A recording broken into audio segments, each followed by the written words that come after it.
ایک روز حضرت عیسیٰ علیہ السلام ایک جماعت کی طرف سے گزرے جو خوشی و شادمانی سے شور و گل مچا رہے تھے۔ پوچھا کیوں اس قدر خوش ہو؟ ان لوگوں نے عرض کی آج فلاں کی لڑکی سے فلاں شخص کے لڑکے کی شادی ہے۔ فرمایا آج اس قدر شاد و خرم ہو، کل نوح و ماتم کرو گے؟ کسی شخص نے پوچھا اے خدا کے پیغمبر کیوں کل ایسا ہوگا؟ فرمایا وہ لڑکی آج رات کو مر جائے گی۔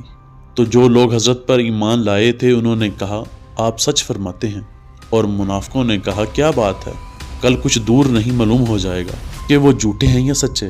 دوسرے روز وہ سب لوگ اس کے دروازے پر آ گئے اور لڑکی کا حال دریافت کیا۔ معلوم ہوا کہ وہ زندہ ہے، تو وہ لوگ حضرت عیسیٰ علیہ السلام کے پاس آئے اور عرض کرنے لگے اے روح اللہ، کل آپ نے فرمایا تھا کہ وہ لڑکی مر جائے گی مگر وہ تو زندہ ہے۔ حضرت نے فرمایا خدا جو چاہتا ہے کرتا ہے، اچھا آؤ چلو دیکھیں۔ جب دروازے پر پہنچ کر پکارا تو اس لڑکی کا شوہر باہر آیا۔ حضرت عیسیٰ نے فرمایا اجازت دو کہ ہم تمہاری زوجہ سے کچھ پوچھنا چاہتے ہیں۔ وہ اپنی زوجہ کے پاس آیا اور کہا حضرت عیسیٰ ایک جماعت کے ساتھ آئے ہیں اور چاہتے ہیں کہ تم سے کچھ باتیں کریں۔ اس لڑکی نے چادر اوڑھ لی اور اپنے آپ کو چھپا لیا۔ پھر حضرت عیسیٰ علیہ السلام کو بلایا۔ آپ نے اس سے فرمایا کہ کل شب تو نے کون سا کام کیا؟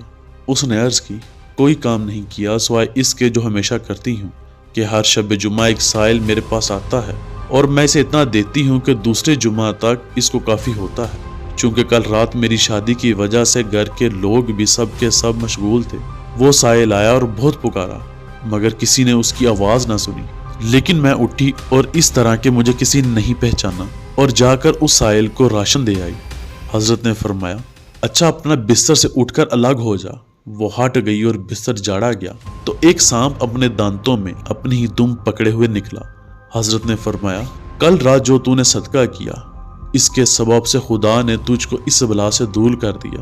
حدیث رسول صلی اللہ علیہ وسلم ہے کہ بے شک صدقہ بری موت کو ٹالتا ہے۔